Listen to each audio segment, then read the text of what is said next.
In hand, so Mr. Angus, please proceed. Well, thank you, Mr. Chair. We are now about the 40-hour mark of the Liberal obstruction of this committee. That represents 20 Ethics Committee meetings that could have been held. 20 meetings where we could have gathered witnesses, we could have prepared reports, we could have been on to many other studies. What we're witnessing here is Point d'ordre, Monsieur unprecedented. le Président. Call to order. I can see the interpreter interpreting, but I could not hear her. My apologies. Okay.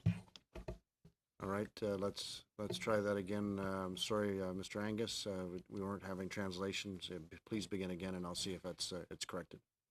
Is it working? C'est correct maintenant? Is it working? Yeah. Please proceed. Okay.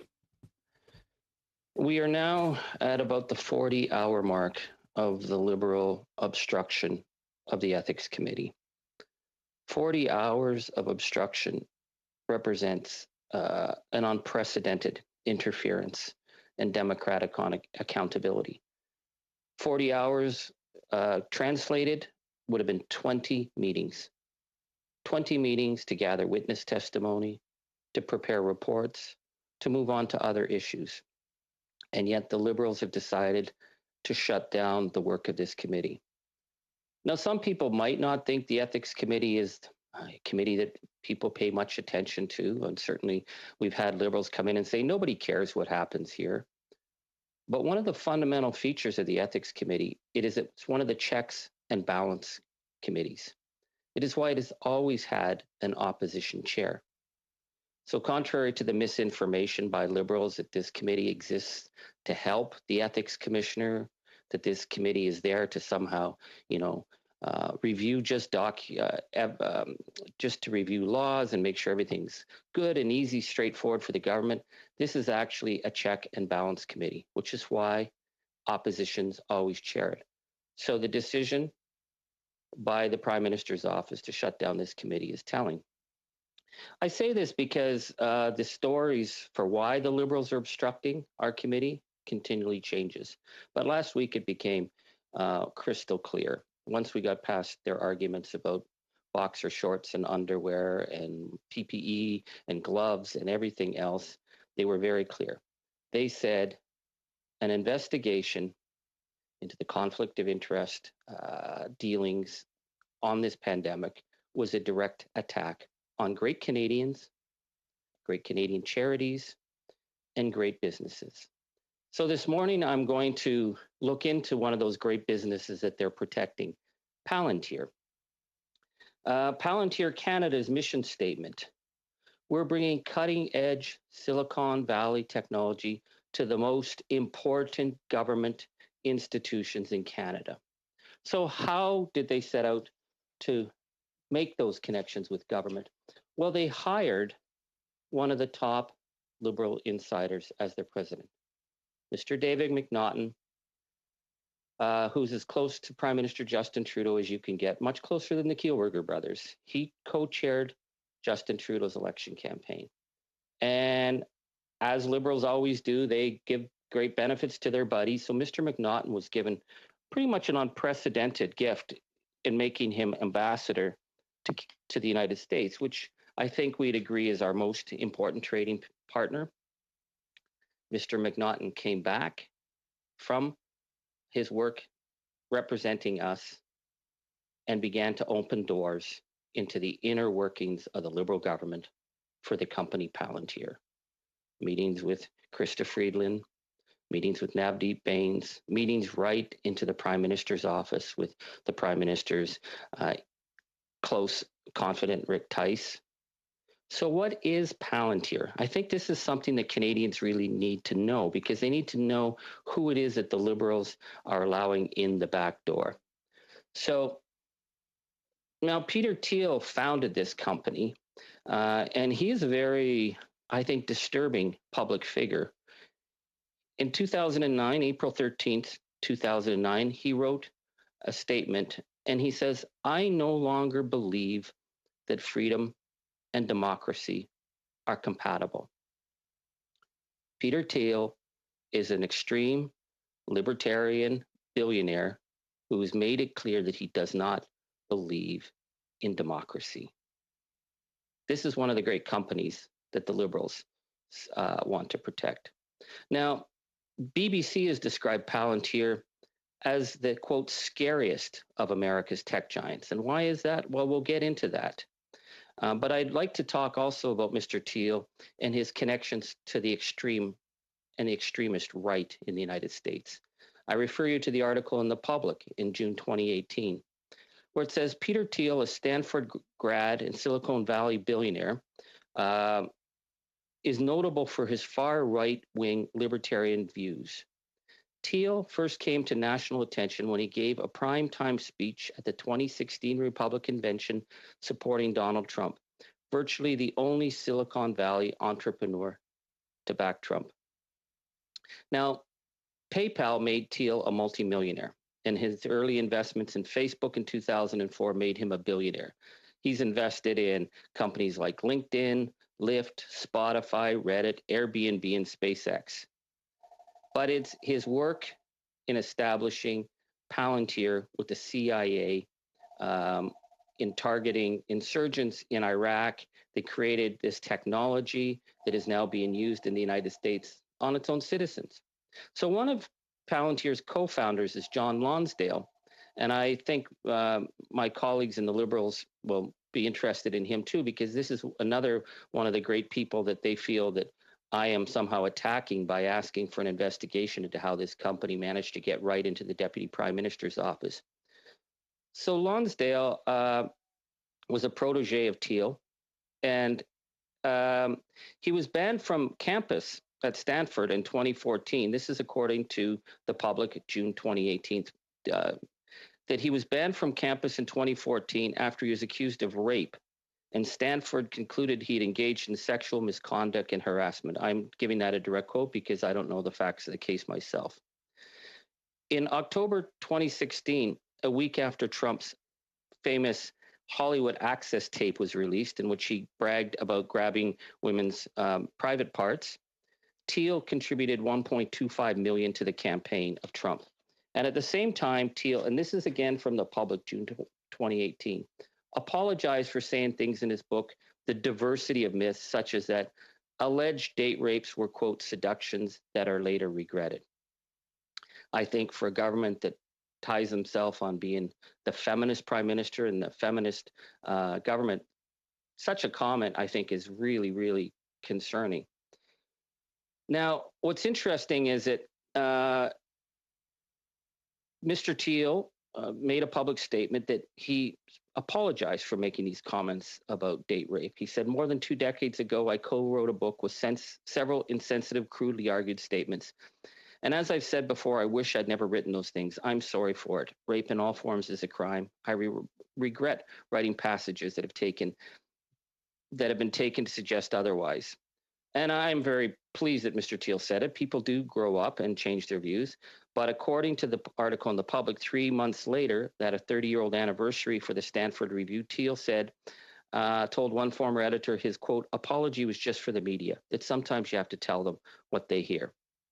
So Donald Trump gets elected, and Peter Thiel and his so-called buddy network are huge in the transition. It was said that he was deeply involved in all the transition's internal workings and that his fingerprints are all over the administration. And many of the San Francisco employees started calling him the shadow president. So this is the company that the Liberals have blocked our work from shining any light into. I'll refer you to September 11th, 2020 BuzzFeed article. Peter Thiel met with the racist fringe as he went in all out for Trump. And that article talks about how he held a dinner for influential, vocal white nationalists, extremist white nationalists in the United States. I find that very concerning. So what does this have to do with Canada? Well, Palantir's specialty is the data mining that they established working for the CIA.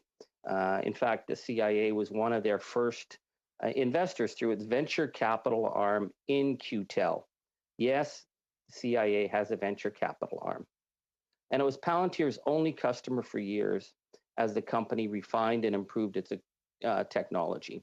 By 2010, Palantir's customers were mostly government agencies, though there were some private companies in the mix. By 2015, Palantir was valued at $20 billion.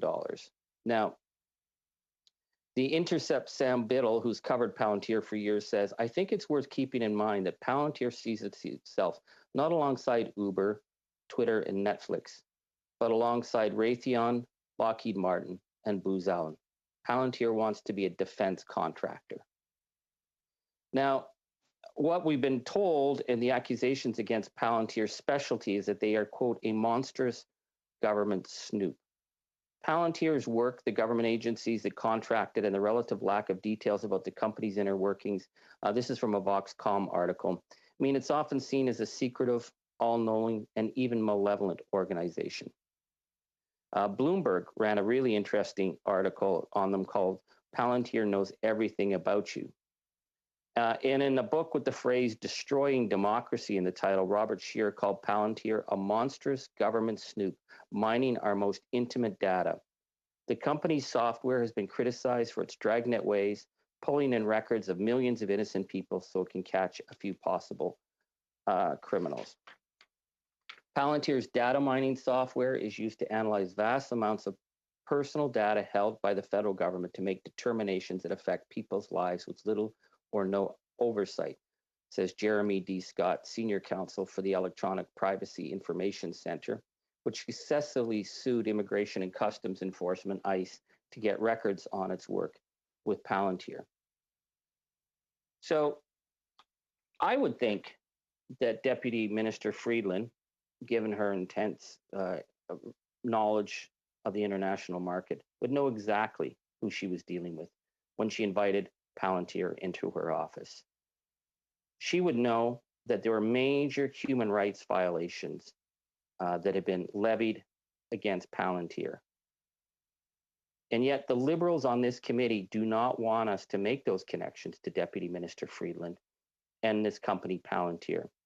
But I would ask them, I would beg them to stop talking about underwear at our committee and actually maybe read the 2020 Amnesty International report on Palantir. The Amnesty wrote a damning article about how Palantir's technology that was created during the War of Terror, that was created in Iraq and in the battlefields of Afghanistan to target citizens and people in the United States. And who did they target? Well, through the police, they target racialized communities, and they targeted immigrant families. And this is what Michael Kleinman, the director of Amnesty International Silicon Valley Initiative, says. Palantir touts its ethical commitments, saying it will never work with regimes that abuse human rights abroad. This is deeply ironic, given the company's willingness stateside to work directly with ICE, which has used its technology to execute harmful policies that target migrants and asylum seekers. We could close our eyes and pretend that, contrary to all the evidence, Palantir is a rights-respecting company, or we can call this facade for what it is: another company placing profit over people, no matter what the human cost.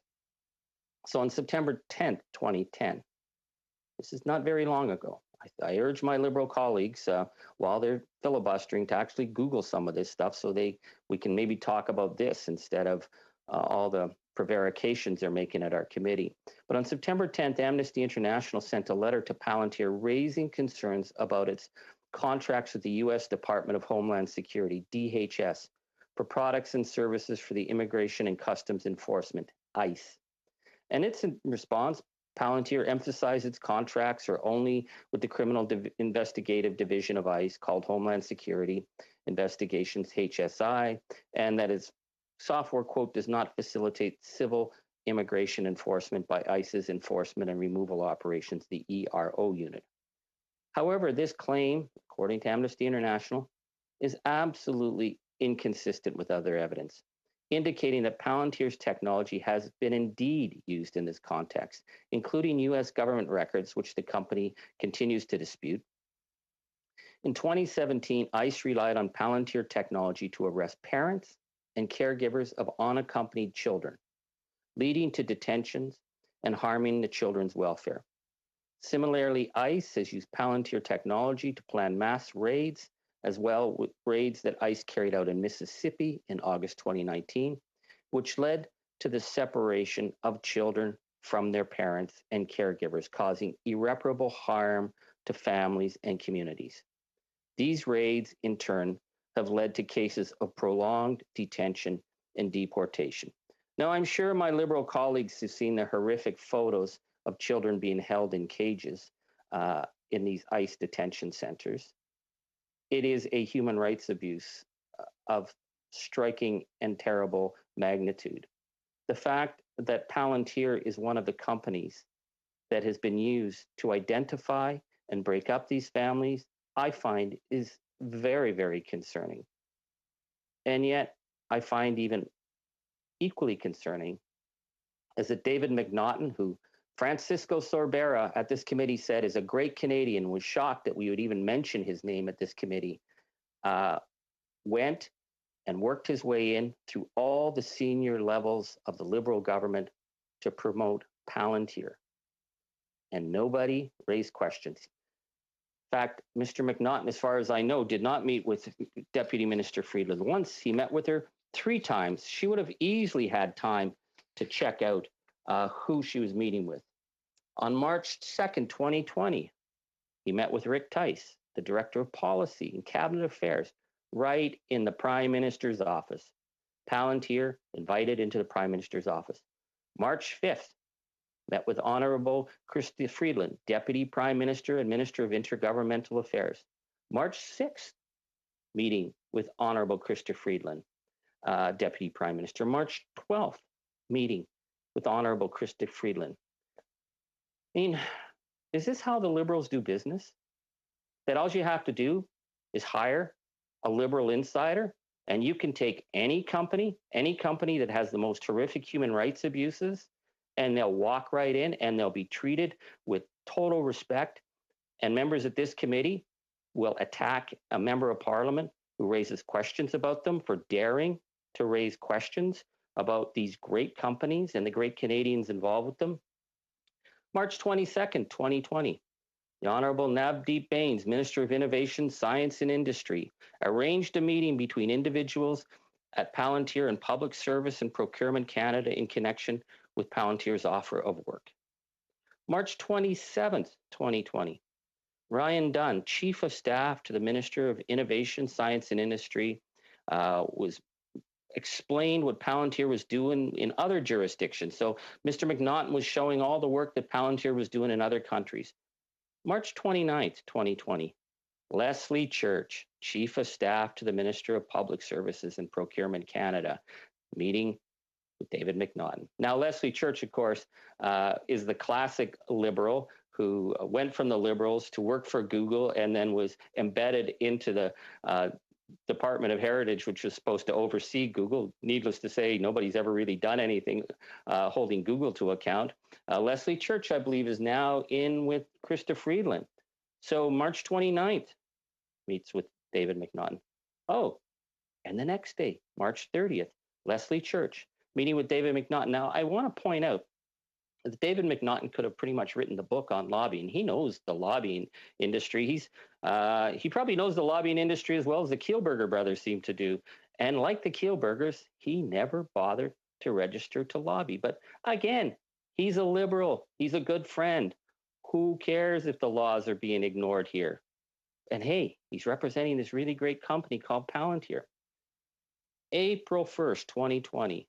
Jody Thomas, the Deputy Minister of the Department of National Defense. He reaches out to her to see what Palantir can do to help. April 5th, 2020. More correspondence with Jody Thomas, Deputy Minister of the Department of National Defense. May 1st, 2020. My God, David McNaughton is a busy boy. I think Palantir, I don't know what they paid him, but he sure's giving them their money's worth. March 30th, 2020. Bill Matthews, Deputy Minister of Public Services and Procurement Canada. He's meeting with Palantir. April 3rd, 2020. Bill Matthews, the Deputy Minister of Public Services and Procurement Canada. Man, Palantir, I tell you, they have the all access pass to the Liberal government. All you got to do is buy somebody, put them to work for you, someone who's really close to Justin Trudeau, and you, hey, Bob's your uncle. April 9th, 2020. Bill Matthews, Deputy Minister, Public Services and Procurement Canada. More meetings to talk about the software that's available. And, you know, it's amazing. This is how they figured they were going to get around it. Palantir, this company known as the scariest company on earth, was going to give the Liberals their massive data machine pro bono. They were going to help. They just want to help Canada. They were going to give it to them pro bono, and they figured that that was how they were going to evade the Lobbying Act. April 3rd, 2020, Simon Kennedy, Deputy Minister of Innovation, Science and Economics. He's meeting to discuss the Palantir software.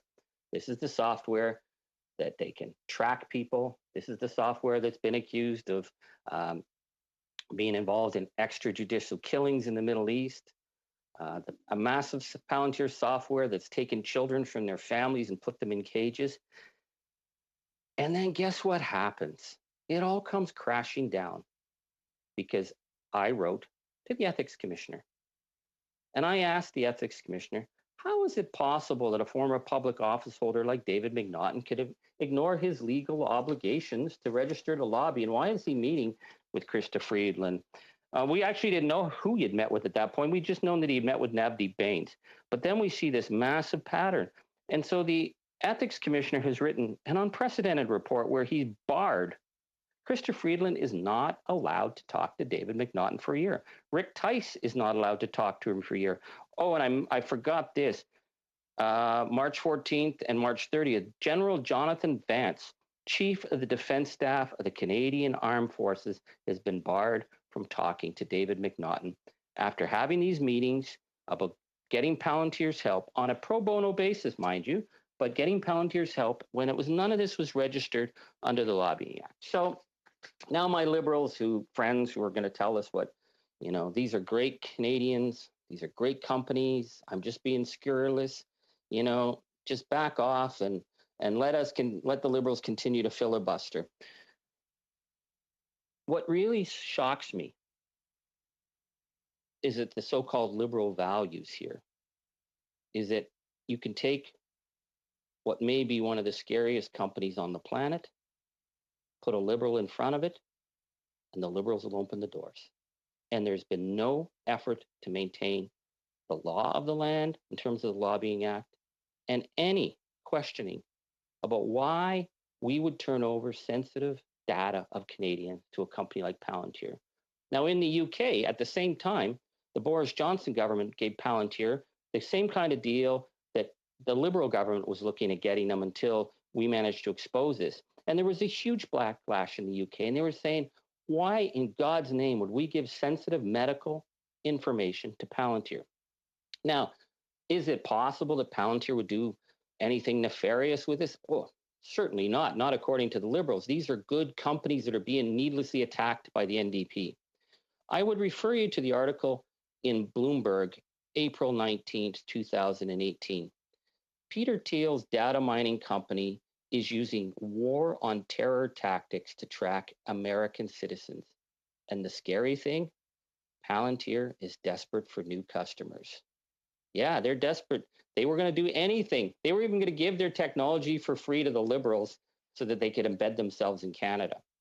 So I want to read to you from this because it shows you how insidious this technology is. So this is Bloomberg, April 19th, 2018. High above the Hudson River in downtown New Jersey City, a former U.S. Secret Service agent named Peter Caviccia III ran special ops for J.P. Morgan Chase and Company. His insider group, most large financial institutions have one, used computer algorithms to monitor bank employees, ostensibly to protect against perfidious traders and other miscreants. aided by as many as 120 forward deployed engineers from the data mining giant Palantir Technologies Inc., which JP Morgan engaged in 2009. Kavicia's group vacuumed up emails and browser histories, GPS locations from company issued smartphones, printer and download activity, and transcripts of digitally recorded phone conversations. Palantir's software aggregated, searched, sorted, and analyzed these records, surfacing keywords and patterns of behavior that Kavicia's team had flagged for potential abuse of corporate assets. Palantir's algorithm, for example, alerted the insider threat team when an employee started badging into work later than usual. Ooh, a sign of potential disgruntlement that would trigger further scrutiny and possible physical surveillance after hours by bank security personnel. Now, over time, Kavicia himself went rogue. Former JP Morgan colleagues described the environment as Wall Street meets Apocalypse Now, with Kavicia's Colonel Kurtz ensconced upriver in his office suite 8 floors above the rest of the bank security team. People in the department were shocked that no one from the bank or Palantir set any real limits. It all ended when the bank's senior executives learned that they too were being watched. And what began as a promising marriage of big data and global finance descended into a spying scandal, the misadventures of which have never been reported. But it also marked an ominous turn for Palantir, one of the richest valued startups in Silicon Valley. An intelligence platform designed for the global war on terror was weaponized against ordinary Americans at home. I read that and I just shudder to think that my liberal colleagues are obstructing our efforts to get answers from David McNaughton and Palantir. I shudder to think that this company that developed an intelligence platform for the global war on terror could be used to weaponize against ordinary citizens in North America. And yet they had this insider access. And we would never have found out if I hadn't contacted the ethics commissioner. So I think another really telling story is the role that Palantir was used to attack progressive groups and unions. In the February 10th, 2011, Think Progress article on the U.S. Chamber's lobbyists solicited hackers to sabotage unions and smear chamber political opponents. We find that Palantir was hired as part of a disinformation campaign to attack progressive opponents in the United States. The proposal called for creating a, quote, false document, perhaps highlighting periodical financial information to give a progressive group opposing the Chamber of Commerce and then subsequently expose that document as a fake to undermine the credibility of the Chamber's opponents.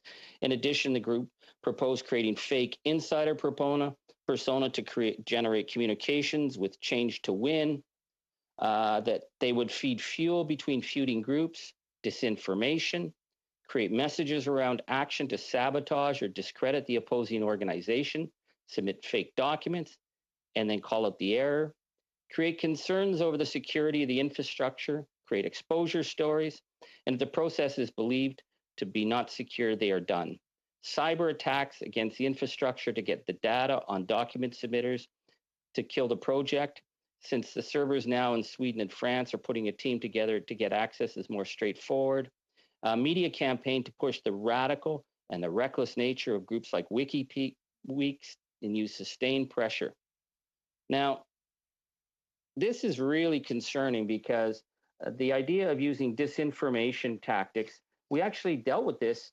I raised this last week on why the Kielburgers had hired the group Firehouse Strategies, the liberal attack group that does disinformation campaigns, and why they're tied into Israeli disinformation. Now, I know that that's, seems to be just a passing connection.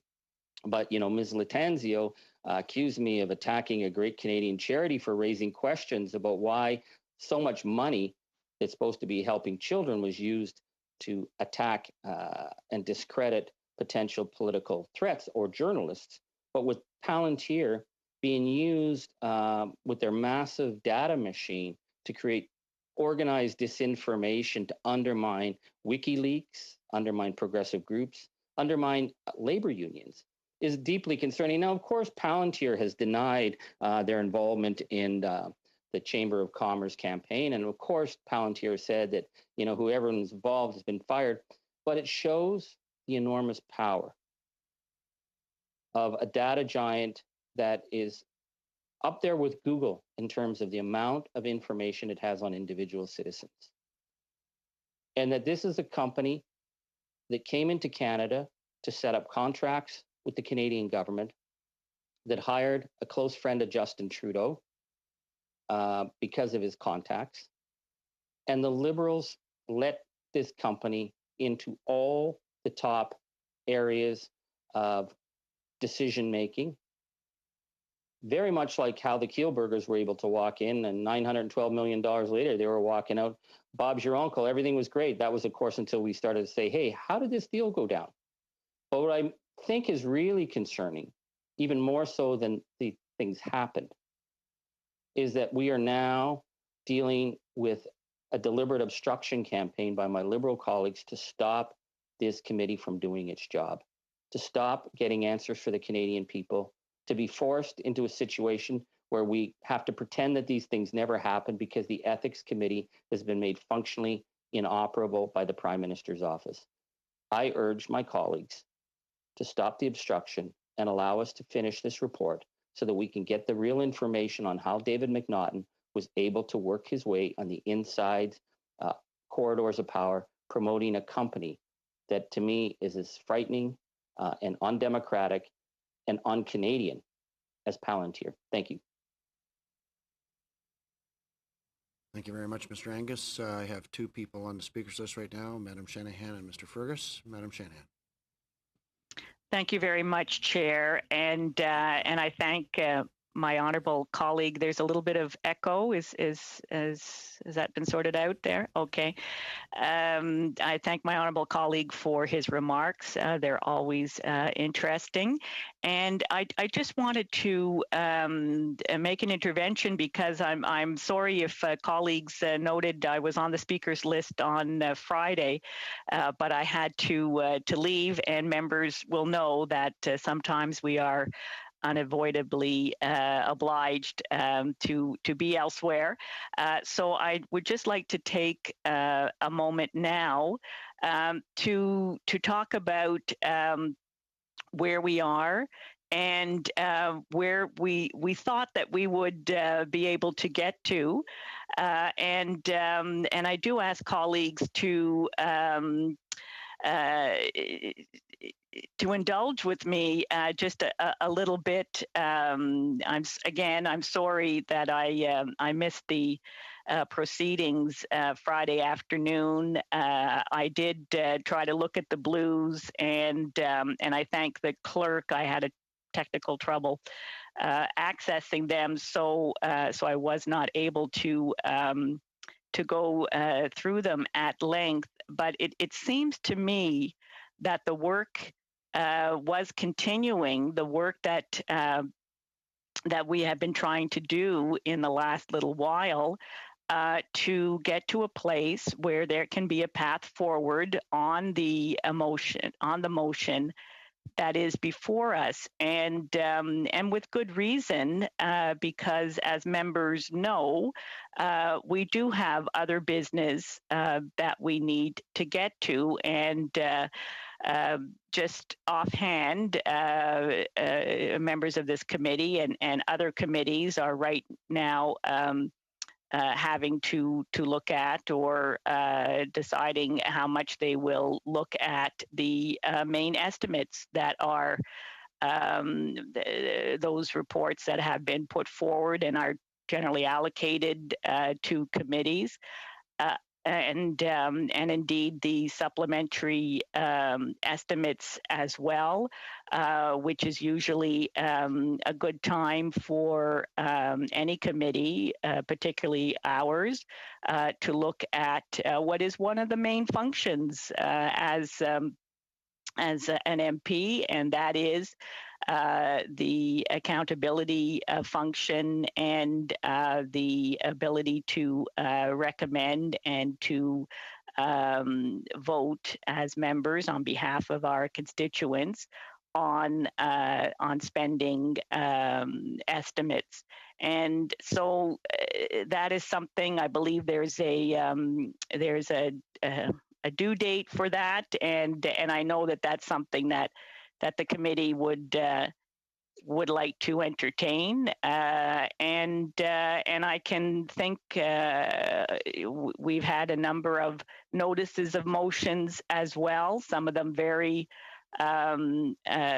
interesting in that they bring up many of the challenges that we're having now in dealing with the pandemic, in that we and Chair, who would have thought even as little as 5 years ago, and certainly not 10 or 15 years ago, that the issues of privacy, the issues of access to information, the issues around how citizens are identified by public and private sector entities would become such a compelling issue in this day and age, particularly in regards to dealing with a pandemic. And I think that a number of colleagues here have already either brought forward notices of motion that would deal with those issues, or indeed may be contemplating them, because it is a constantly evolving and a field that I, for one, am learning a lot about. And so when we return to the motion here on hand, one of the last interventions that I made to this committee had to do with that we are looking for that path forward. And indeed, if I may say, when Mr. Angus first presented the motion, and Mr. Fergus was able to bring forward an amendment which just sharpened the focus on that motion, I think that we were in a very good place, and that was and that we would be dealing with exactly the issues that Mr. Angus brought up just earlier. We would already be in those meetings. But then when we had the amendment that was brought forward, I have to say that I, for one, still had trouble with the scope, with the timeline on that amendment that was reintroduced and ultimately passed here. And I understand that Friday there was considerable discussion, and that actually new amendments were proposed that would allow for the problem which actually came to light. I think it was in the last 10 days or so, regarding speaker spotlight in what you yourself had mentioned, Chair, that there were constraints around the production of the documents that were outside the control, if you will, that had to do with the legal and regulatory framework around how documents are dealt with, and I think that was the spirit that the amendment. I believe one amendment was brought forward by my colleague, Mr. Fergus, around addressing the documents that the Speaker Spotlight would have in their possession going back to 2013, and any other additional relevant documents as referenced in their public letter shared on November 10th, 2020. And I think members here know the letter that I'm referring to. I believe it was made public on Twitter, which had to do with, and I can quote here, we let Ms. Burke know, this is from the third or fourth paragraph, that because all of the speaking engagements took place more than 7 years ago, we do not have hard copies of the files as these had been purged in the normal course of business. And we also let Ms. Burke know that we do have some digital copies of documents that we would produce along with records of all the speaking engagements dating back to 2008 that were legally required by the order. Now, I understand from the Blues that amendment was voted down, and that there was an additional amendment that was recommended by my colleague Francesco Sabero, and that was a more in line. I guess I don't have to read it out, but just for the sake of clarity, Mr. Sabera moved that we add after Section B, Section C, that in order to comply with Canadian and provincial privacy laws, that any request for documents be limited to those documents in the organization's possession, as well as other relevant documents they may have. And I think that too, I understand that it was voted down, but I think that amendment too was in the spirit of complying with the request, but working with the constraints, the limitations that any business would have actually in the course of complying with the multitude of legislation and requirements and good practice that any business must work with.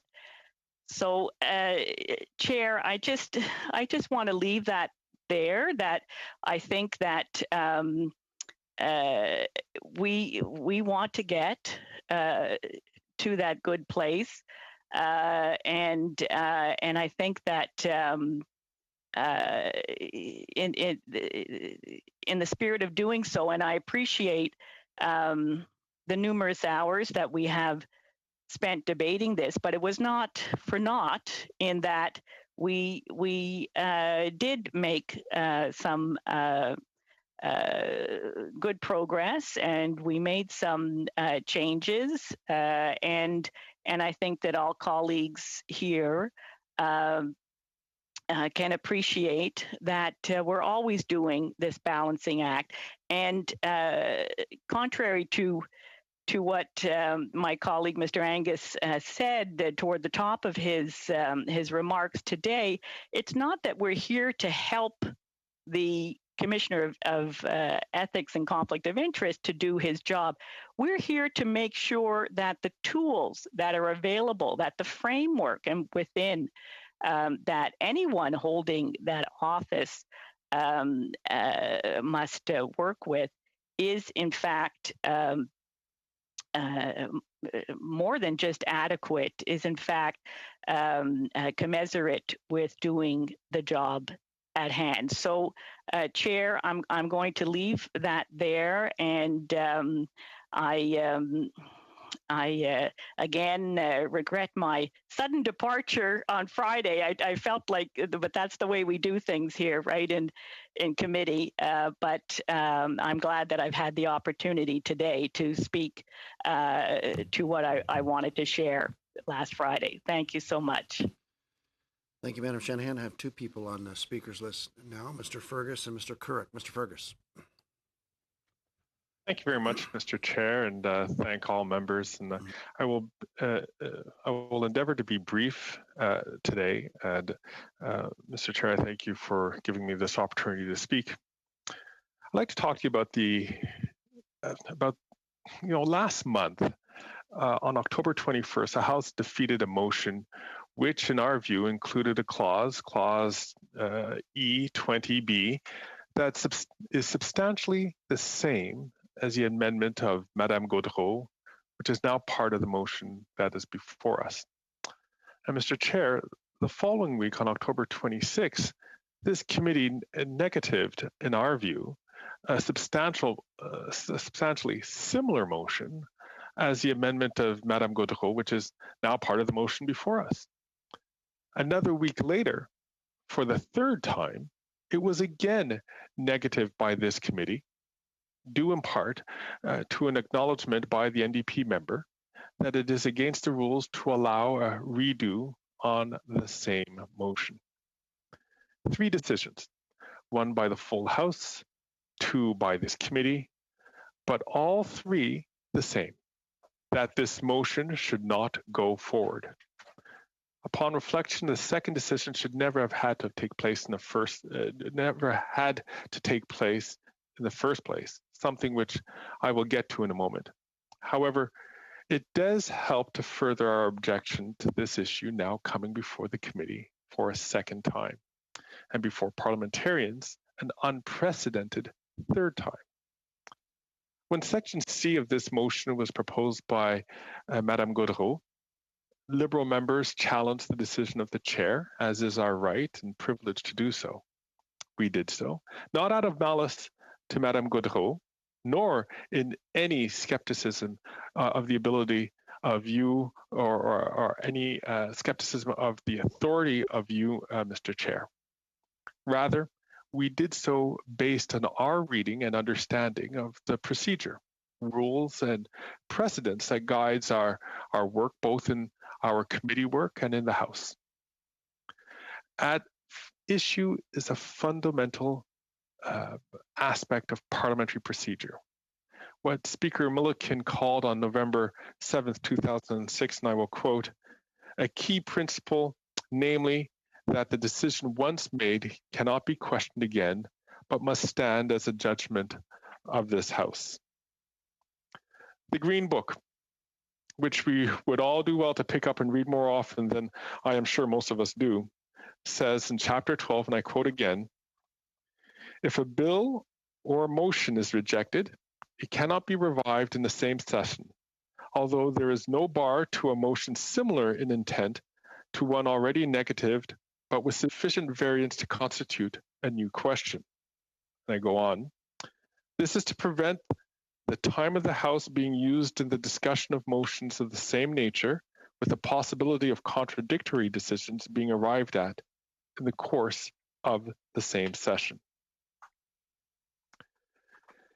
In a footnote to this passage, footnote 373, it continues referencing Bourrineau's 4th edition of Parliamentary Procedure and Practice, and I quote, that a motion has been negatived cannot be proposed later as an amendment to the question. This seems to me to be precisely what has happened in this instance, in direct contradiction of parliamentary rules, procedure, and past precedent. Let me now repeat a previous quote that I just read, that this is to prevent the time of the House being used in the discussion of motions of the same nature, with the possibility of contradictory decisions being arrived at in the course of the same session. Mr. Chair, we are now faced with exactly that predicament that the rules have set out for us to avoid. The possibility of contradictory decisions being arrived at in the course of the same session.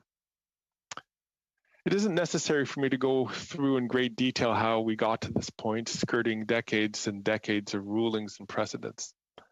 Our rules are quite clear, that a decision once made cannot be questioned again, but stand as the judgment of the House. I understand, I can't say, rather, that I nor my colleagues on this side fully understand the opposition's obsession over litigating this again. And we continue to disagree with the attempt to do indirectly what they failed to do directly, that is, by inserting as an amendment from a twice defeated motion what we now see before us into what was previously, in our view, a reasonable motion. It is unfortunate that with all the issues facing our country and the world, not just the pandemic, but many other issues of rights and privacy, among others, members opposite would rather pursue this fishing expedition.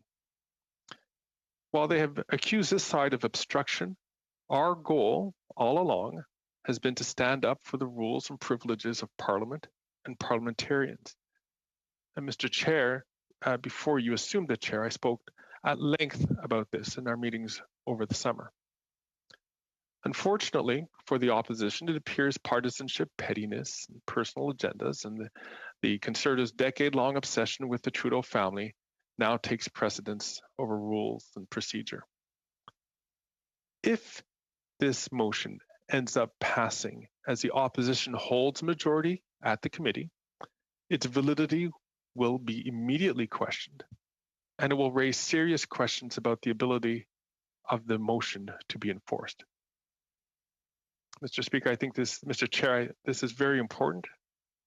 Let me repeat. If this motion ends up passing as the opposition holds a majority at this committee, its validity will be immediately questioned, and it will raise serious questions about the ability of the motion to be enforced. Mr. Chair, we remain opposed to this motion in its current form containing Section C, which has already been decided upon 3 times, already twice more than it should have been allowed. We leave it to the opposition if they would like to ignore the rules yet again. Thank you, sir. Point of order, Chair. Yes, Mr. Angus, point of order. Yes, sorry, before we go ahead, I'm not contradicting anything my colleague said, but I think he has laid out a statement that I think is very concerning, and I'd like you to clarify. You did make the decision on allowing the motion to go forward as it is. The Liberals seem to be hinting that this would be an invalid vote if the committee took it, that would be open to challenge. I don't know if they're saying legal challenge. Could you look into this to tell us if the committee votes, as I'm always understanding, the committee is master of its own house. If a committee with the democratically elected majority votes, can that vote be threatened or undermined if the Liberals decide to take this to another level? Thank you very much for the question, Mr. Angus. Look, when I ruled on this, I made myself very clear in what the premise was. In fact, Mr. Fergus, in his words just now, actually mentioned the exception that we had to deal with, and that was that although there were similarities to the previous motion, because it was framed in an entirely different motion, there was significant enough variance that I ruled it in order. My ruling was challenged and it was sustained. So I think we'll just proceed in that fashion. And certainly if there's any mechanism that a member here wants to pursue in order to assure that their point of view is heard, then they can certainly do that. Mr. Couric. Thank you very much, Mr. Chair. And I certainly have found the discussions here today further enlightening. And I do have a few comments to make. However, with the comments that Mr. Fergus made, I think he was calling for a vote Now, he said time and time again, don't do indirectly what you wouldn't do directly. Well, I think he was referring that it's time to move on to a vote. He laid out the position of the government, and that's fair. That's entirely fair. If the Liberals want to oppose this motion, that's fine. But certainly, I know that certainly myself and other members of the opposition have opinions on the matter, and certainly, if there was a willingness, I would move that things go to a vote. And pending the outcome of that, I may have a few more things to say, but I would ask if the chair would indulge that question. Okay, I'll check and see. I've got two members that aren't visually on the screen right now, but I'll see if there's some consensus for those people that are in the room presently and on the screen, if there's a consensus to move to a vote. I don't see any objection. Mr. Workington, are you online? Are you having trouble with your internet?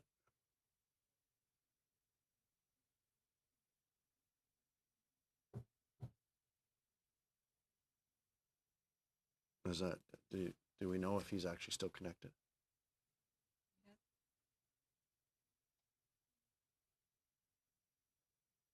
Okay. All right, colleagues, it looks like there's consensus, so we'll move to a vote.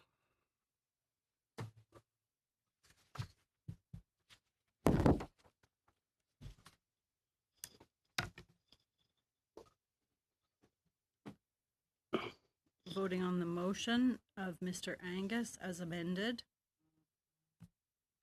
Please say yay when I call your name if you're for, and nay if you're opposed when I call your name. Mr. Dong.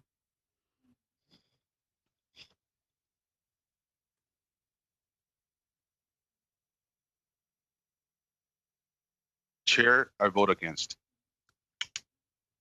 Mr. Fergus.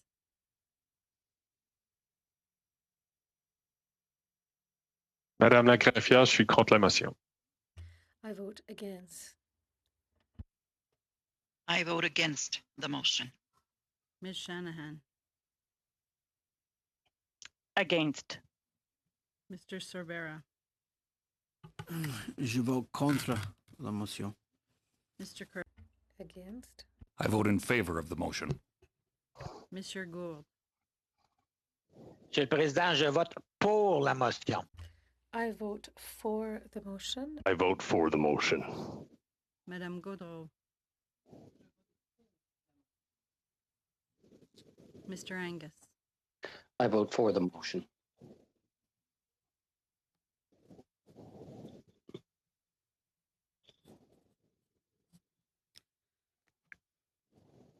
Yeas, pour, 5, 5. Nays, contre, 5, 5. I'll vote for the motion.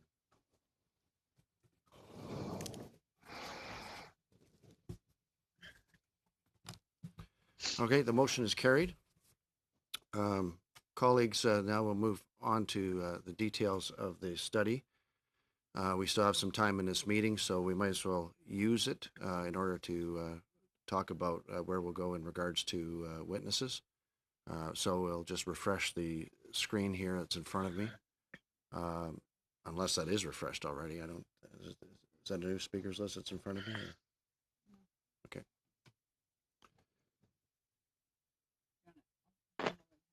Yeah, that'd be great. Mr. Workington, did you have your hand up? I do. Okay, go ahead, Mr. Work. Point of order, Chair. Yes, Mr. Brown. I from the list I can see in front of me, you know, at the time I raised my hand, Mr. Fergus was the only one has his hand up, and I think that he has spoke to that opportunity, and I believe, at least seeing on the screen here, I was the first one raised the hand. I just want you to double check with the clerk if that was the case. Well, I certainly don't want to put the clerk in a tough spot. We had a problem where we had the hands up from the previous speakers list, and people were putting their hand up at the time where we were actually trying to refresh the list. Mm. In fact, you don't see Mr. Workington's because his came up during the refreshment and then was taken off. So I saw his come up after it was all refreshed, and now I have a new list. So I'm I'm pretty sure I put my hand up right after the vote. So I just I don't know at what point that the list was refreshed, and I just have a feeling that and I clearly raised my hand to speak, not on the previous vote motion, Yeah, but with something new. I will recognize you. I will recognize you second, Mr. Dong. I'll go with Mr. Workington, and then it'll be Mr. Dong, Madam Shanahan, Mr. Angus, and Mr. Fergus. Well, point of order. Yes, my name was on the list, and then it went off, and then I had to put it back on. So I'm willing to accept, but I just think Mr. Dong's trying to jump the queue. Yeah, it was. I agree. It was messy. I saw it flickering a couple times. We were trying to do the best that we can here, colleagues, and I apologize. I cannot even guarantee I have total accuracy, and the only thing I could do is actually refresh everything, and then everybody just have to race the keyboard. So if you keep your comments brief, we can be as fair as possible, and we'll go through the list. My apologies. There was no attempt to short anybody. It's just trying to deal with the technology that we have in front of us, colleagues. Point of order, Chair. Yes, Madam Shanahan. Yes, I feel that I must speak up on this because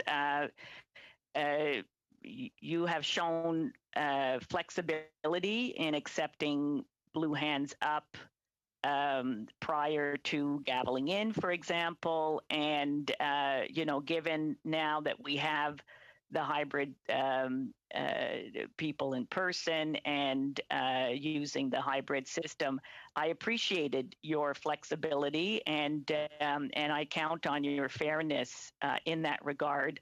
But I have to agree with my colleague, Mr. Dong, and I saw Mr. Angus's hand go up as well. That I think, frankly, Mr. Workington wasn't even on screen, so it's. I think we would appreciate your fairness and flexibility in dealing with the speaking list. Could you name it now again? Sure, I could. Mr. Workington, Mr. Dong, Madam Shanahan, Mr. Angus, Mr. Fergus. Mr. Thank you, Chair. I won't be long here. I just do think that it's important for us to quickly proceed now to a work plan for the motion that we just passed. Obviously, documents will come to us, and we'll have the opportunity to see those documents as it was prescribed in the motion. But there are significant other elements that I think we need to proceed with in the interim. Obviously. There is the will of the committee to proceed with the WE study, to complete the WE study. Obviously, there was significant work on that before prorogation and before the Prime Minister shut down Parliament and the investigation into this matter. And of course, we would like to expeditiously move on that. I think that. While the Liberal members may not want that, I think that it's important for that to be resolved. And so, in conjunction with the documents coming forward, I think we should put forward. I guess I would seek the chair's direction in terms of submitting additional witnesses for the completion of the WE study. And then, as prescribed in Mr. Angus's motion with regards to the other elements, I think that we could probably weave in other witnesses as they become available for some of the other elements as well. And so I'd be very interested in other committee members' I guess perspective in terms of how we should do this, or how we should submit witnesses. And in terms of what that all looks like. But I do think that it would be important for us to move expeditiously to complete the WE study, and we will be submitting at least initial witnesses within the day, if that would be helpful to the chair and other committee members.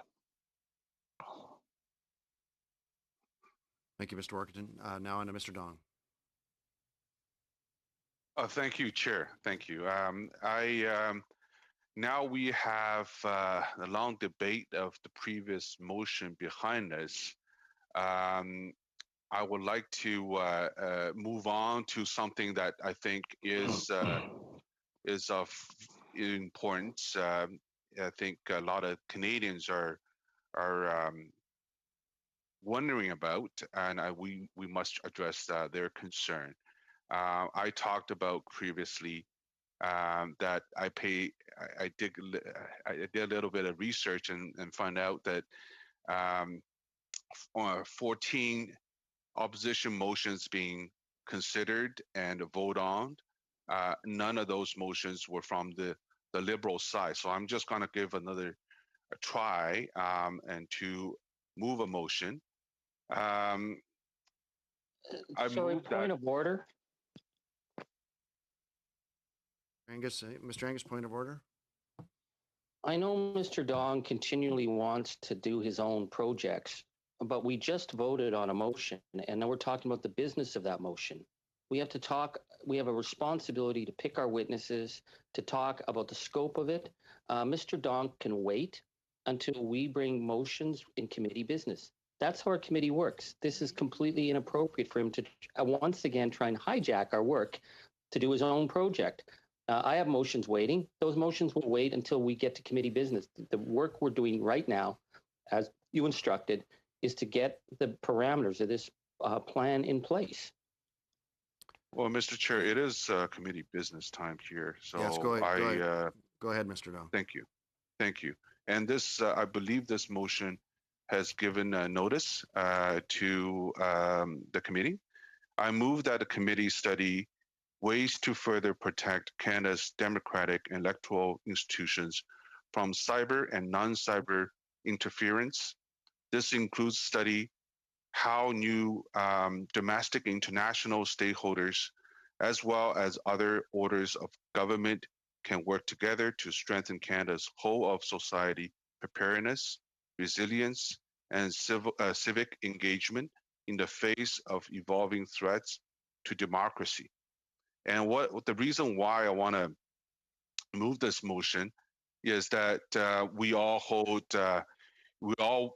believe that the free and fair elections is the backbone of our country.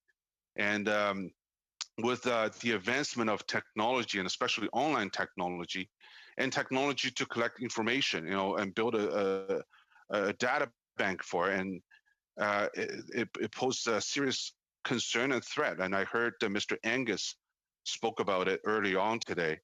I believe there's a lot of concern and then big risk to Canadians' personal information. We've seen ways that in political campaigns, micro-targeting and also online advertising. And this is all done based on big data. But who's securing these data? We've seen investigations out of BC into aggregate IQ. There was an article about it for members of this committee. The investigation, just to refresh your memory, the investigation was into aggregate IQ failed to meet its obligation in the Canadian privacy laws when it used and disclosed the personal information of millions of voters in British Columbia, United States, and United Kingdom. And that was conducted by the Office of Information and Privacy Commissioner of British Columbia. Point of order. And is Mr. Angus? Well, two things. One, I'm very shocked that Mr. Dong has just heard of aggregate IQ. The previous ethics committee did an entire report on it, so that work's already done. However, it was done within a very clear context of personal information. Mr. Dong's motion does not belong at our committee. When Minister Gould brought issues of electoral protection, she did not send it to the ethics committee. She sent it, I believe, probably to PROC. Electoral issues have nothing to do with our committee. So I know Mr. Dong is attempting to derail the WE study, but I would say before we can even rule on his motion, he has to rewrite his motion so that it actually meets the parameters of our committee, because the motion as it is written is not within the purview of our committee. Thank you, Chair, I thank you, appreciate Mr. the, Angus. Well, once I get a copy of the motion, I'll be able to tell you whether it's admissible here, but I don't have a copy of it right now. Mr. Dong's still speaking to it. He does have the right to do that. So go ahead, Mr. Dong. Thank you, Chair. And I want to thank Mr. Angus for his, his point. I think it's a valid point, which brings me to the second example I want to give. In the 2018 provincial election in Ontario, there was a case that personal information where I think it was up to 60,000 Canadians' personal information was stolen and provided to a Brampton East candidate. Point d'ordre, Monsieur le Président. Point of order, Mr. Chair. With all due respect, we spent about 40 hours, and in order to catch up and save some time, I would like us to be able to strike the subcommittee to start the work, because at the end of the day, we have to carry on our committee's business, and we have a lot of motions waiting. Dong has the floor legitimately. We were in committee business, so any member's free to move business if they'd like. We will certainly attend to the motion that was passed by the committee, but presently Mr. Dong has the right as a member to do exactly what he's doing right now with the movement of his motion. Go ahead, Mr. Dong. Thank you, Chair. And I understand the member of this committee are eager to do a study of their own where they hear from their constituents. Things are important. I completely appreciate that. That's exactly what I'm doing right now. I think especially with a minority government setting, election can take place anytime, and protection of privacy is so important because we've seen cases where personal information was used illegally, and there's ongoing investigation happening, and that speaks to privacy, the protection of privacy, and I think it falls 100% under the mandate of this committee, and that's why. And I try to convince my colleagues, liberals and opposition alike, to give a consideration to the motion I'm proposing, and perhaps see from my perspective how important it is to protect the privacy of Canadian voters, especially in preparation of next election. I don't know when it's going to be, but I think there's quite a bit of urgency to it.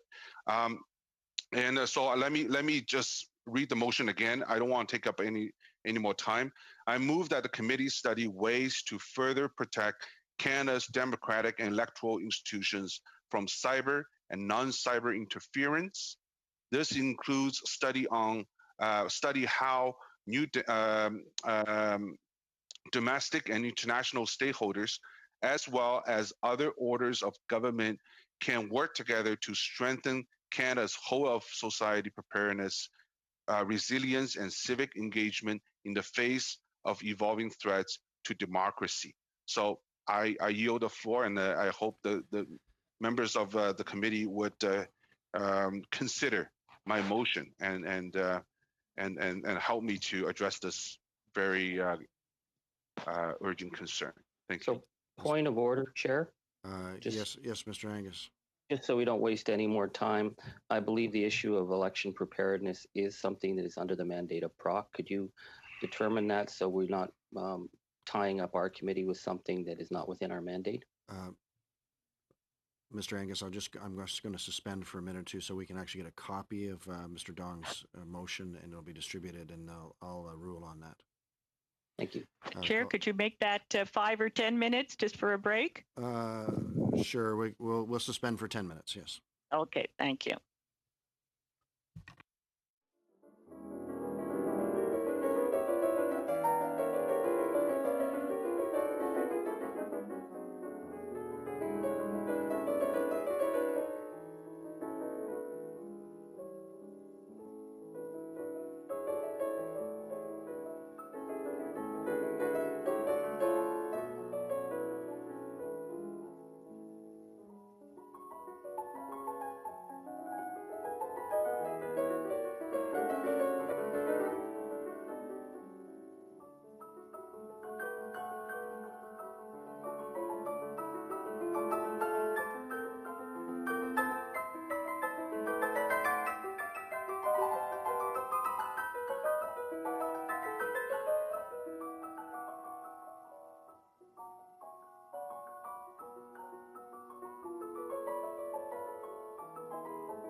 your chair doesn't have that capability.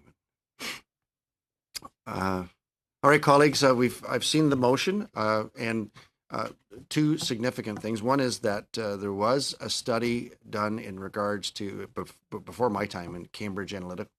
The committee felt at that time that it was within the mandate of this committee. Due to that history and precedent of this committee, as well as Mr. Dong's introduction, where he specifically referenced 60,000 electors that had lost their own private information in an Ontario election. It appears to me that although it doesn't specifically say it in the motion, that one of Mr. Dong's intention is around privacy. That's particularly within the mandate of this committee. And so I'll rule the motion in order. And now we will go to Madam Shanahan, and we'll be speaking to this motion presently.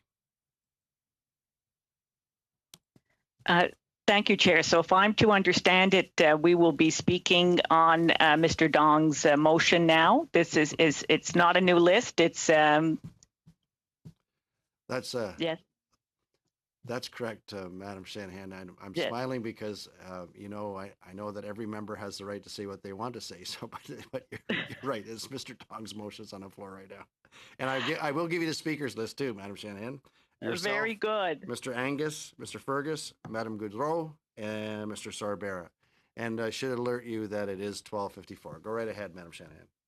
And in that regard, first of all, I certainly welcome the motion that my colleague has put forward on the floor, because it addresses some of the concerns that we have seen evolving in recent years, as I said in my earlier remarks, and I think that it is.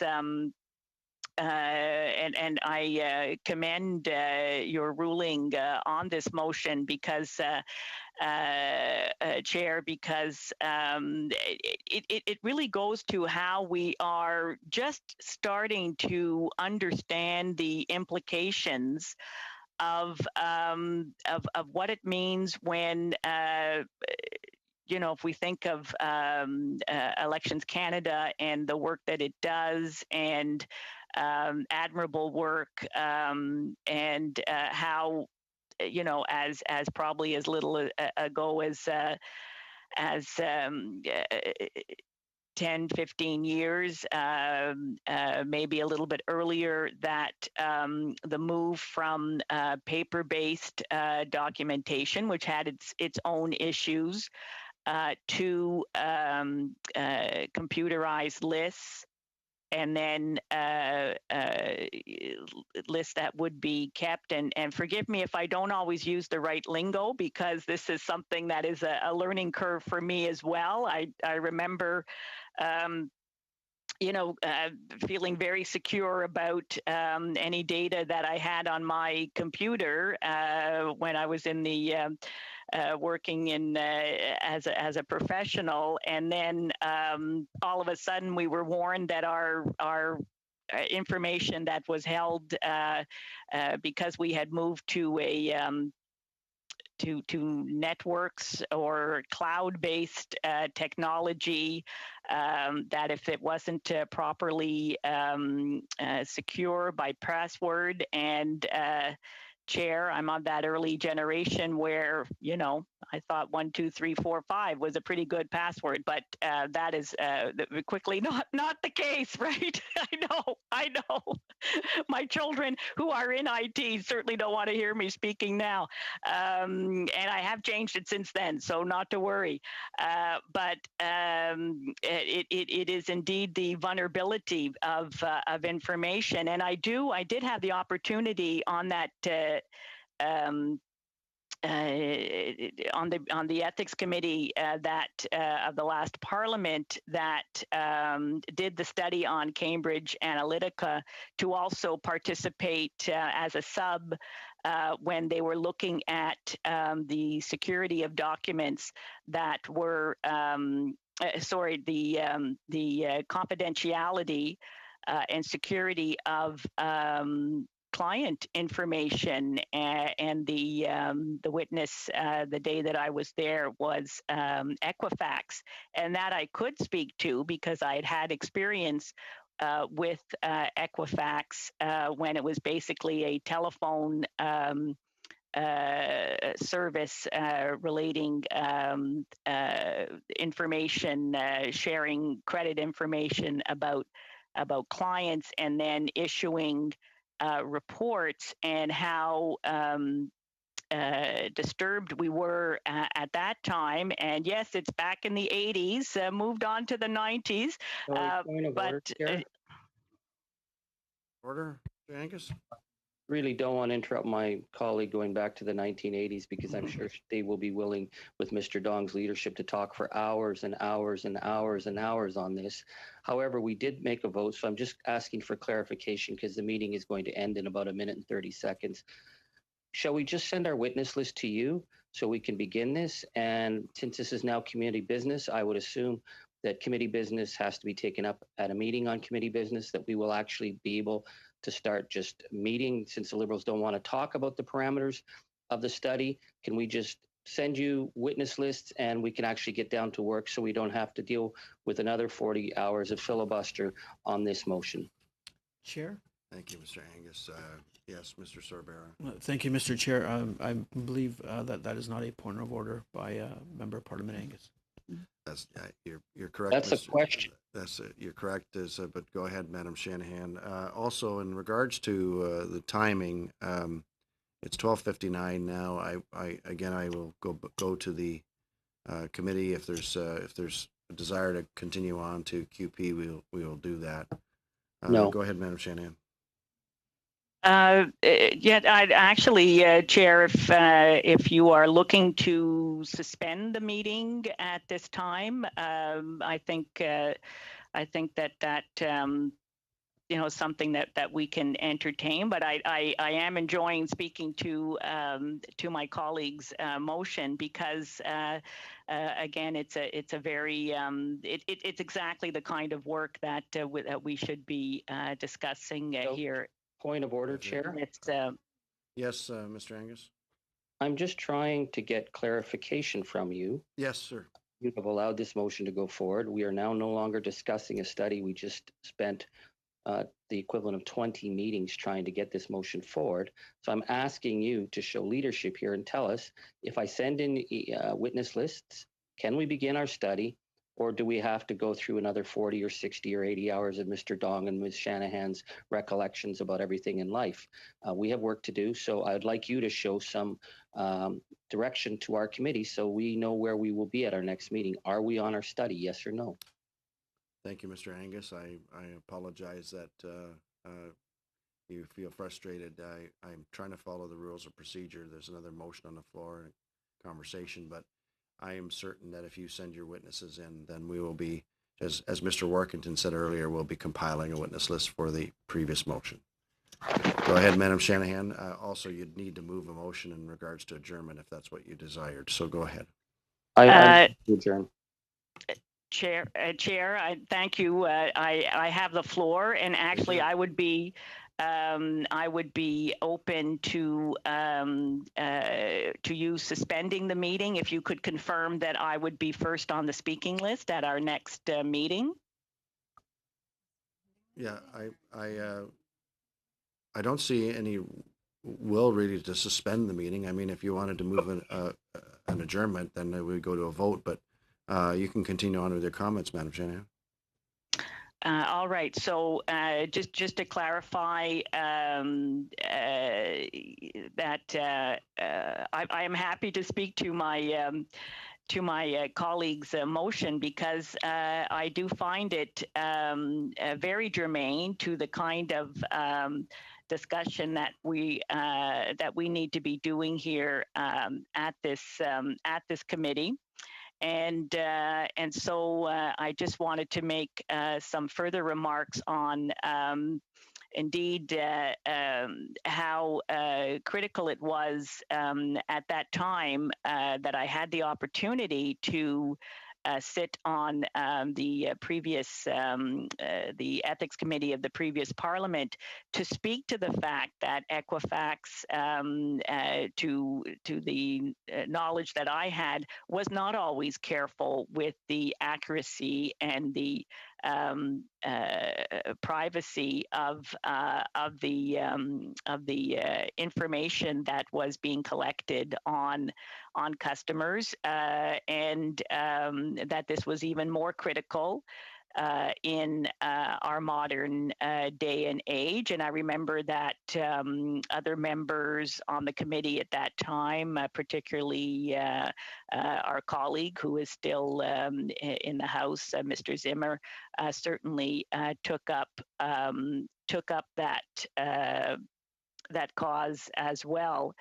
And so I am very pleased to see that we will be able to do further work in this area, particularly in regards to democratic and electoral institutions, because I think what we are seeing is that the technology, the ways of practice,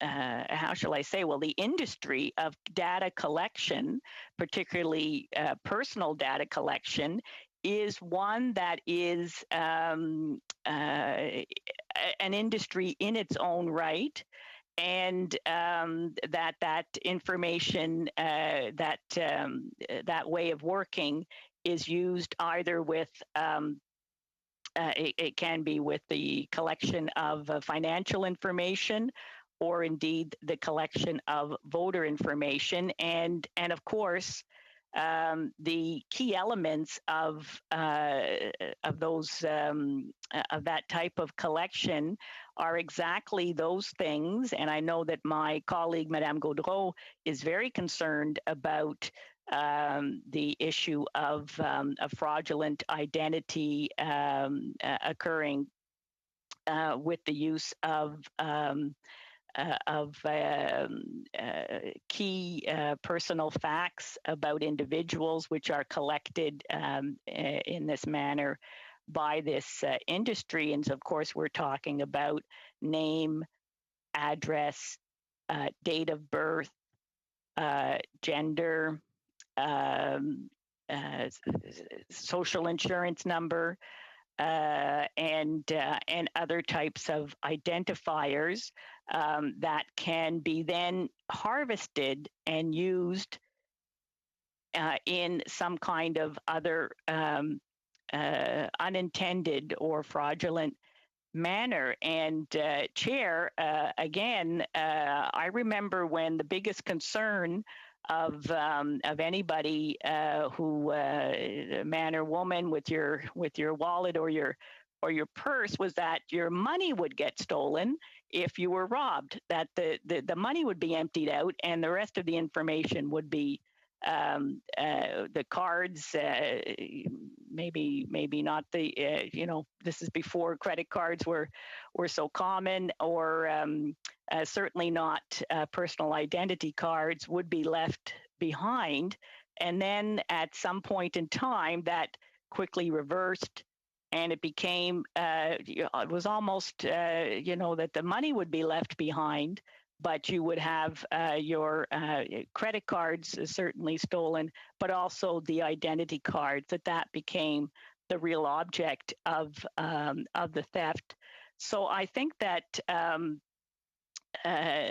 the motion before us is commendable in that we are talking about the protection of democratic and electoral institutions from something that, again, is very new on the horizon.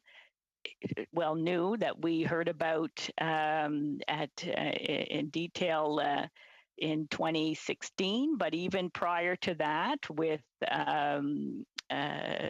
various national referendum that were occurring. I don't know if the jury is is still out on what happened with the Brexit vote, but it certainly would be certainly would be a case study in what that kind of cyber interference could look like. So, and I appreciate that Mr. Dong has included non-cyber interference, because it's kind of like there's new school and there's old school, but the bottom line is that there is interference. And given that we are not strictly a technology committee, where that's not our role is actually the principle of protecting privacy, the principle of protecting citizens' rights. So however those rights can be compromised is worthy of study by this committee. And so as Mr. Dong further stipulates, this would include studying how new domestic and international stakeholders, as well as other orders of government. And I think this recognizes how, again, this is not a specific problem to Canada, far from it. This is not a specific problem to the federal order of government, far from it. This is not specific to even because there's various types of elections that can occur. There's various democratic processes that can occur. So I think that having a kind of a large scope here as far as who we would be studying, the types of witnesses that we could call, and I take it that there would be expert witnesses in that group, and it certainly is interesting that we can see again how this area is evolving. Now, Chair, I have my own motions that I would like to move. But I recognize, because as I say, I'm learning about the this area, and there's different issues that come up regarding just the whole 5G and connected how do they call that now? That all our devices will be connected and talking to each other and so on, and certainly as a driver of an electric car, fully electric, I'm very proud of that. I recognize that there's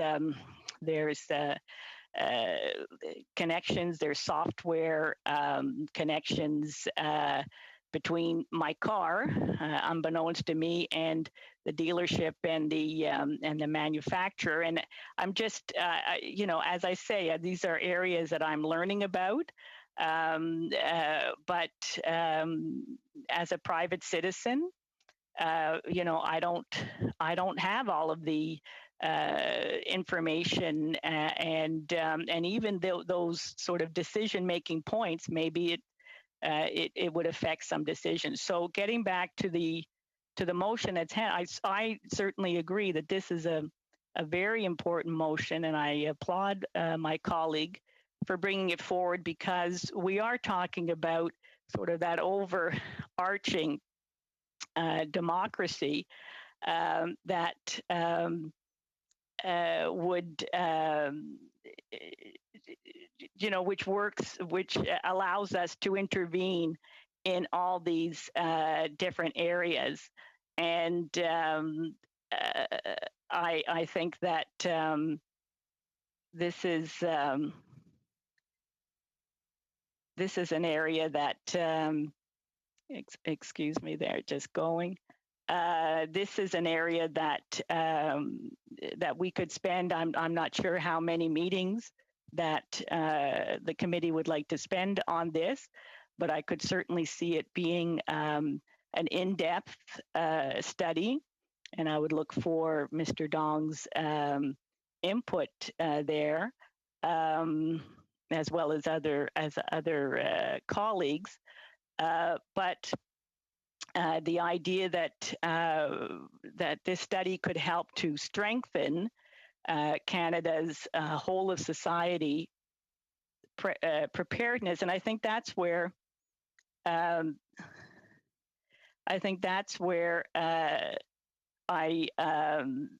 see that an in-depth study may be the most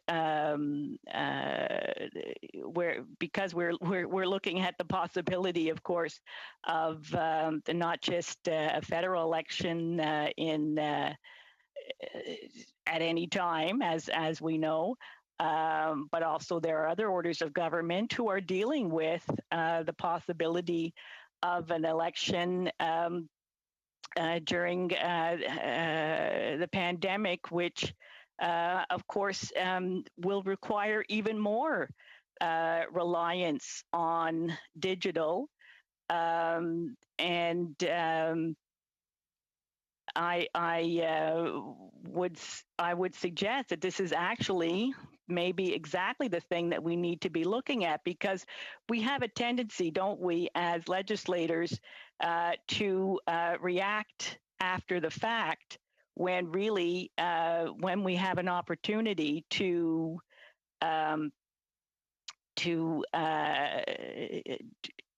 do a study, especially here as a committee, a study that would allow us to actually prepare and actually find ways to strengthen our electoral process, so that citizens would have confidence in those election results, however they transpire. And I'm just going to switch to French here, Chair. Est-ce que c'est correct pour l'interprétation? Is it all right with interpretation? Very well. So once again, I really think that, and this is the case for Quebec and for elsewhere, people did look at what was happening. They were very interested. They looked at what was happening in the United States. They followed the elections. And this was very important, especially for some people who didn't really know how the process was going in the United States and who are not as familiar with elections in the U.S. It was interesting to see that each state was basically managing the elections, and that in each of these states... Of order, Mr. Angus? I'm really trying to follow Madame Shanahan. She's explained all the things she's learning about electric cars. I don't know if she wants to make that as part of the study, but if the Liberals are going to talk the clock into the coming weeks about the U.S. electoral system, I think that's very problematic. So is the United States and what's happening in the States, is that something the Liberals are trying to drag into our committee when we are the Ethics and Privacy Committee? I mean, I'm not surprised. It's probably a step up from Mr. Chaubert's digressions into underwear, but this has nothing to do with the issues before our committee. Thank you, Mr. Angus. Just remind colleagues to stay on the subject at hand in this particular motion from Mr. Dong. Go ahead, Madam Shanahan. Merci. Thank you very much. Thank you, Mr. Chair. Well, I do believe that referring to elections in the U.S. is very important. I think that the motion that we would study, if this motion is adopted, this motion talks about examples where you can see that you have to look at what's happening at an international level. And this motion would study this. Basically, this is part of what our role is as parliamentarians. We should look at what is happening elsewhere in other countries. This is part of our role, and we should do a study where we would look at what is working and what is not working. And I do believe that the example of the United States is an example that should be studied, because you can see that every state has prepared its elections and they were managing the elections, and these elections were very substantial elections. And also, there was the pandemic that was going on at the same time as the elections were going on. And I think this is why you can see that there were a lot of public discussions about this. And I do not want to repeat the whole political situation. I don't want to talk about the political situation, but you see that there were a lot of questions that were raised. There were questions regarding integrity, the fact of voting by anticipation, voting beforehand. There were questions about voting through mail, so using postal services, and also voting in person. This raised many questions, many issues, and you had to see who was eligible to vote, and how these people were confirmed afterwards, how you could confirm that they were eligible voters, and then the whole tally of the votes. So basically, I believe that this is an interesting example, because this will enable us to look at what happened in the 50 states in the United States. And I do believe that we will be able to talk to experts, and they will be able to explain how things worked, what happened, and they can also talk to us about what happened. And I do believe that there will be a lot of subject matter for our committee. We will be able to study this, and this will enable us to draw conclusions or lessons, and this will be useful for us. It'll enable us to further on prepare ourselves for elections. There might be federal elections, or there could be provincial elections. I know that next year, is it next year? I think it is next year. There will be municipal elections in Quebec, and all of the Quebec municipalities will have to hold elections. And if we think that there are problems at the federal level, and as Mr. Dong mentioned, he mentioned that there were problems at the provincial level. So this will enable us to think that maybe there might be problems at the municipal level as well. And that is why I believe that this would be a great service that our committee would be offering to Canadians. And I believe that it would be a great service for people who are working during the elections, who are working for the elections, and people who are working right now who are preparing elections. I think that it is actually very important to help them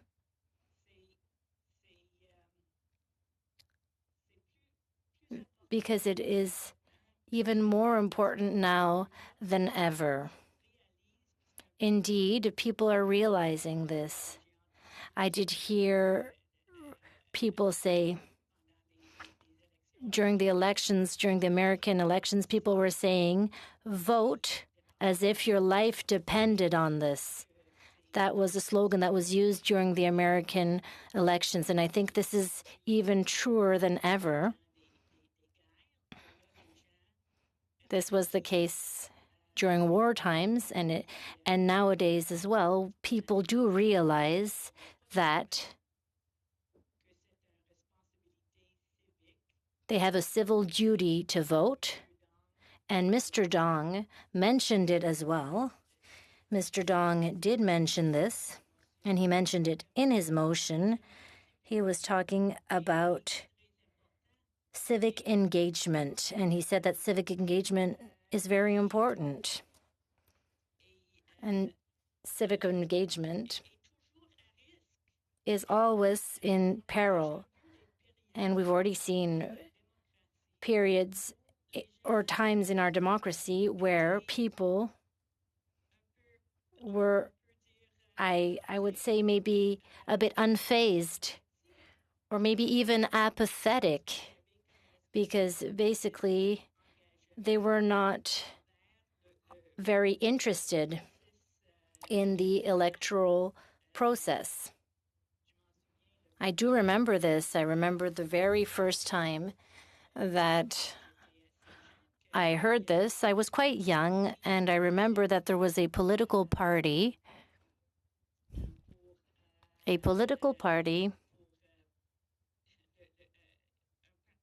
that was called the Rhinoceros Party. I remember that.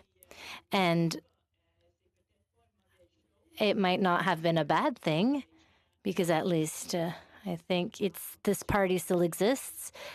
People had to participate, and it helped them participate in the electoral process.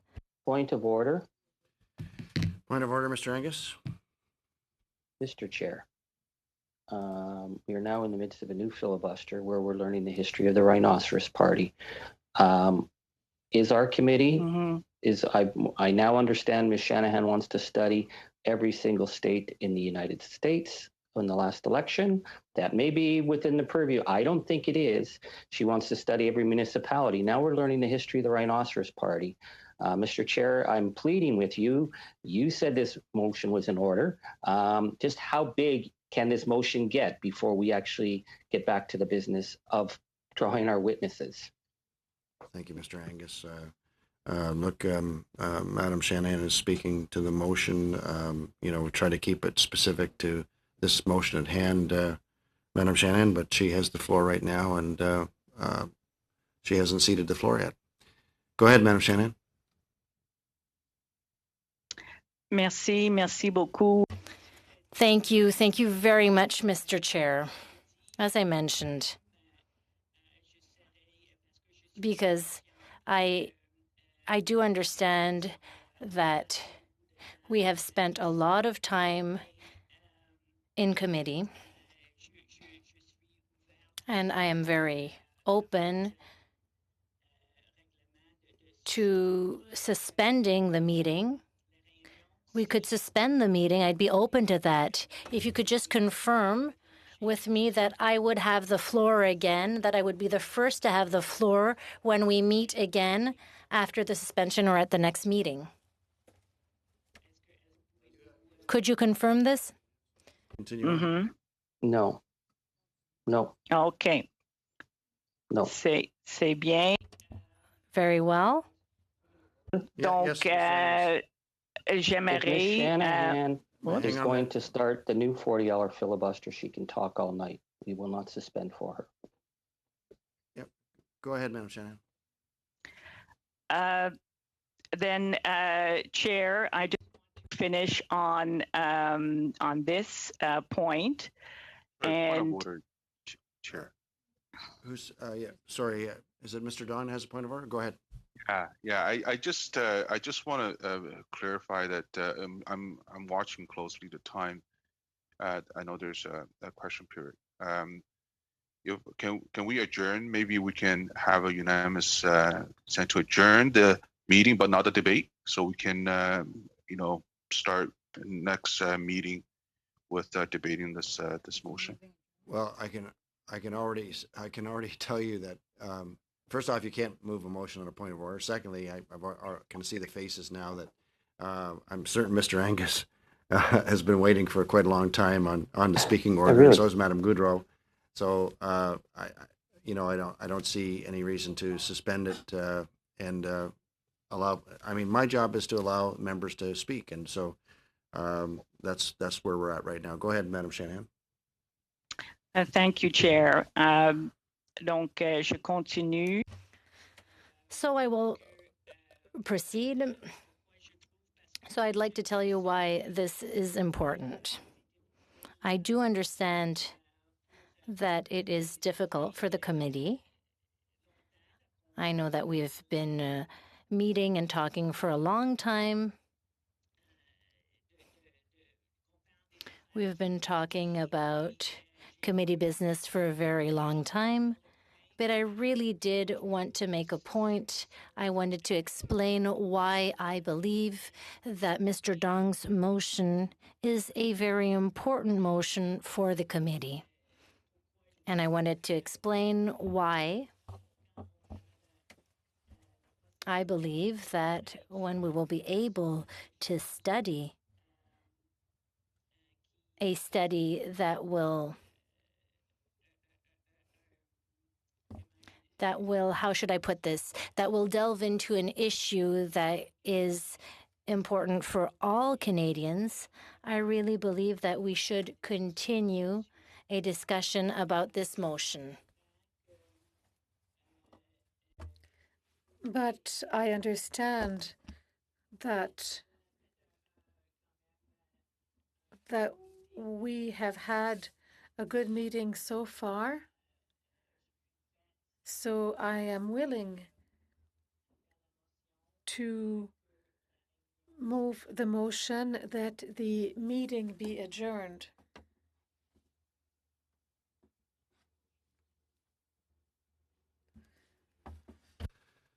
So, Madam Clerk, you want to record the vote? Yes. On Ms. Shanahan's motion that the meeting do now adjourn, please say yay if you're for the motion, nay if you're against. When I call your name, Mr. Dong? Yes. Mr. Fergus? Oui. Ms. Latanzio? Yes.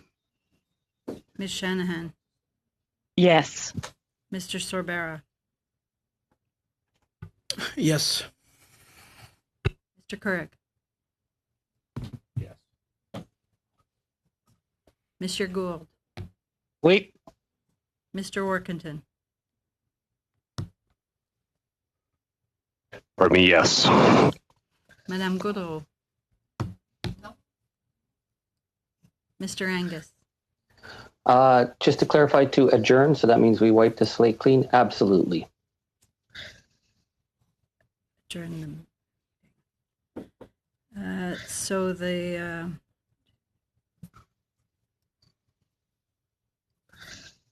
pool 4, 9, contre, against 1.